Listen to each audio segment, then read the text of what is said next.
No, Posh is not my real name. I Not your actually real got that from being a fan of Victoria Beckham, and she's the original Posh from Spice Girls. Diamond is actually my real name, and it's still popping, so, you know. But yeah, Posh is not my real name. This is something people called you or something you chose for yourself or what? This is something people call me, to the point where people really don't even address me by Diamond anymore. Like, everybody knows me as Posh. And that's pretty much it. Like, even if people now Posh has become a trendy word to call yourself on social media. People feel like I originated, which I didn't, because I got it from Victoria Beckham. But of course, people feel like they're posh. You get what I'm saying? I feel like I'm posh, which is classy, sophisticated, you know, elegant, well-dressed, posh. You were a fan of the Spice Girls?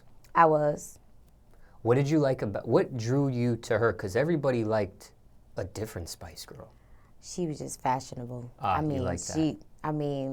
The Birkins, I don't know. She just a type of woman to me, like, when she step in the room, she just own it.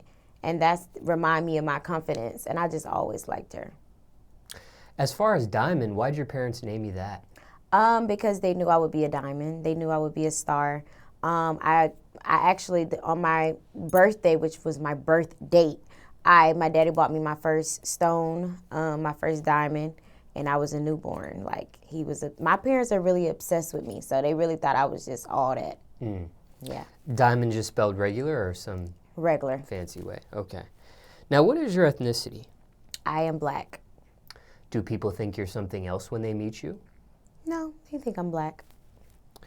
Now, throughout your life, did you face obstacles being black? Yes, I mean, every day I still face them. I mean, I work hard. I live in a really, really nice community. I work hard to live in a really nice community.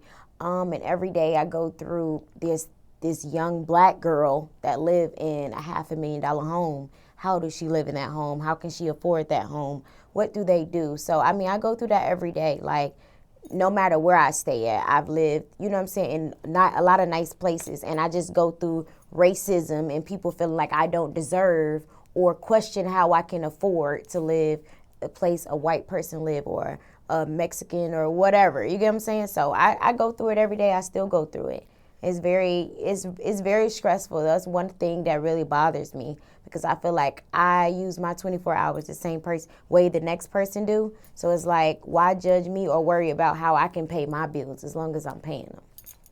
How do they think you're affording this lifestyle? I mean, judgmental people, they think they pull stuff out of their ass. So sometimes I don't know. I don't think the same way they do, because I'm not judgmental.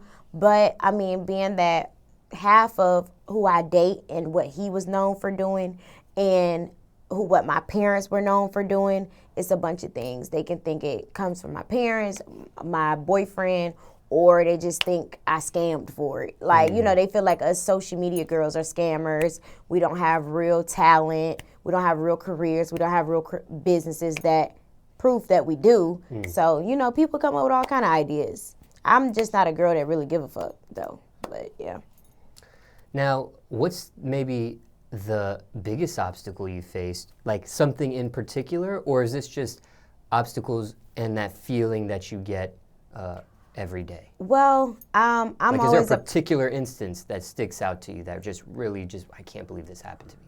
Because I'm black. Recently,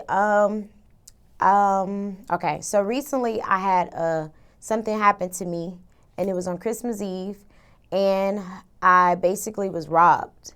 And so when I was robbed, you know, they took a whole bunch of stuff from me, and I guess they thought that they would rape me dry, but of course they didn't. But it made me, like, become a different person. And I was like, my brand was built off of Instagram 8 years ago when no one had followers. And so I've always been open with my supporters. I tell them if I'm at Chick-fil-A, I tell them if I'm at Walmart, I vlog and I snap and I Instagram and I Insta-snap everything about my life. And I really had no privacy. And so when that happened to me, it took me back, and it's like I put up this block, and it's like the biggest block for me to get over right now. Like, I still haven't completely stepped over it because somebody invaded my privacy. You get what I'm saying? Somebody watched me. Somebody like, basically, you know what I'm saying? People kind of stalk you, and it's just something I wasn't used to. So it's like all the stuff I would give to my supporters, I now don't.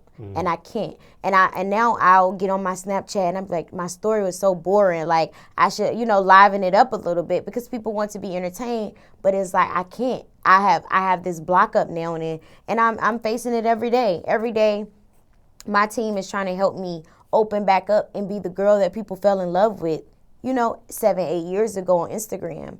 And I'm trying. Like that really was the biggest thing I have been through in life. I came from a really great family, really good background.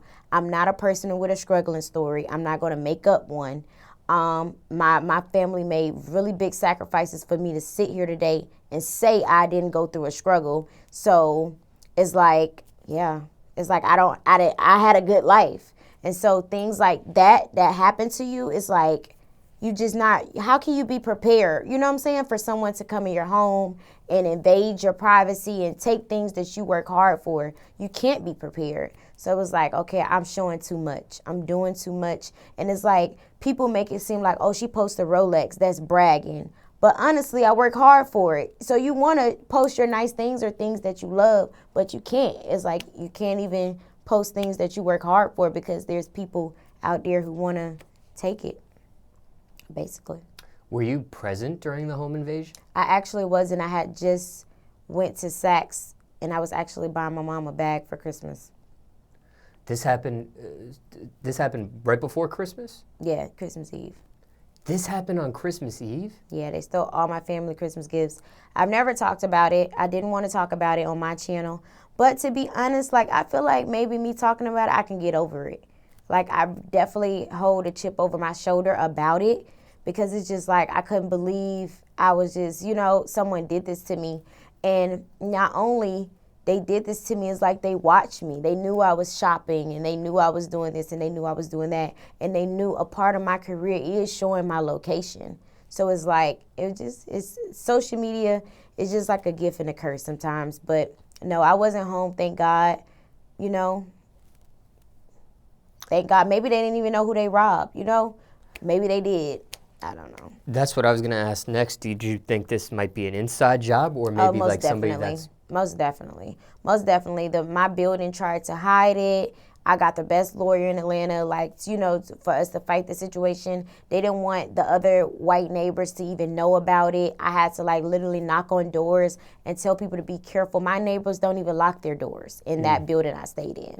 It was in the Buckhead shops. So these people feel secure. They got Hermes downstairs, Dior. We got securities everywhere. You know what I'm saying? So they're not even thinking to lock their doors. They not. But of course, I had my door locked. But I wanted to let them know what was going on. A lot of people work out of town and feel like their stuff is safe. Like, they feel like if I'm paying $3,000 for an apartment, my stuff is safe. But you're not safe nowhere. When I said inside job, I meant like inside job, like it's somebody close to you that was watching No, you? inside job, like it was inside my building, the staff, people that work there. Like could be a staff member that maybe knew your schedule or was watching you. And For sure. Mm-hmm. Yeah, that building, you can't get in it. It's too hard. It's too hard. It took multiple people. The security that secured my floor, he was at Steak and Shake. When I get home, I'm going crazy. This nigga talking about, I guess I missed out on my food. I'm like, I just lost over $100,000 worth of stuff. And you talking about Steak and Shake burger? I went crazy. I don't even want to go back to that day. So what about like security cameras and stuff like that? Was the person who... They turned them off for them to rob me. Yeah. Now, okay, $100,000 worth of stuff. Right. No joke. No joke.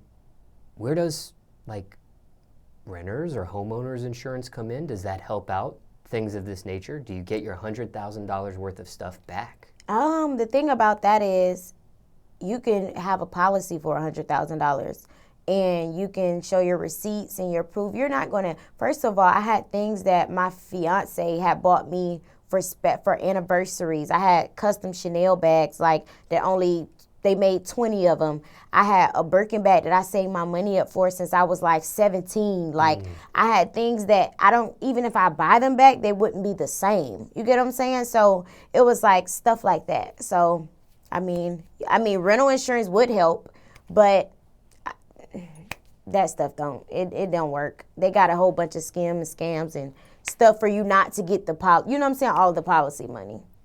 Yeah. And to add insult to injury, this happened on Christmas Eve. Right. So they stole all my family Christmas gifts. Yeah. I had bought diamond necklaces for my grandfather, like just all kind of surprises for my family, because I do that anyway, buy my family nice things. And the fact that they even took like Topshop clothes I had just bought. Like, Topshop? Y'all thirsty. They took Gucci socks that I had bought for my boyfriend. Like, you always wanted a pair of Gucci socks, huh? It was too petty for me. Were the police helpful at all? They did their fingerprints. The thing is, it was so crooked. It was so crooked to the point where someone had just got robbed on Thanksgiving right before Christmas Eve. My situation. They hid it from all of us. If they would have brought awareness to this, people would have been precaution to get an alarm system or put their own set of cameras or something. You get what I'm saying? To let them know that it's some break-ins going on in the area or whatever the case may be.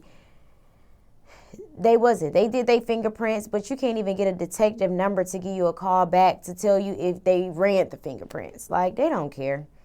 Police too busy trying to figure out how we can afford these things. I've seen it done plenty of times.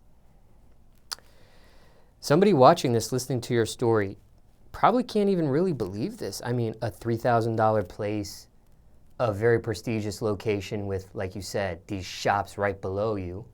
Right. How could this happen? How could this happen? But you know what it is? Like I said, it's going on in Buckhead, period. It's been going on. It's nothing new. I've stayed in a lot of the best buildings in Atlanta. It's been going on. It's been the concierge. You have to think about, these people are regular people. They go home, they don't have the things that they see you with, and they're serving you. So they don't owe you no loyalty. You think they're not going to tell their cousin Dante to double back? Like, that's common sense. So it's like, I don't know. It's crazy. I'm sure you have trust issues. Clearly. In my house, there's cameras everywhere. If you even take a pee, I probably know what your vagina look like, to be honest. Now, with these trust issues, have you sought counseling or therapy of some kind to? I am therapy. I don't need therapy. I honestly, what I need is my privacy. I need for what I want to be out, and I want what I want to be private. And the only reason I'm talking about it today in this interview, I really can't believe it. I must just felt comfortable, because I honestly swore to never talk about it. I don't want no sympathy from people. It happens every day. I'm not the only person that went through it or go through it. So, yeah. Has this caused you to live in another building, not even a building, like your own house, so you don't have to deal with concierge people or? Correct. Yeah, so at this point, I advise, like, any people close to me to, even if you do live in these buildings, Atlanta's very small. They're building stuff every day, but people are moving into them every day. And people are so stalkerish on social media to the point where they'll look at your cabinets and can figure out where you stay. So it's like, just be a lot more private and just secure yourself.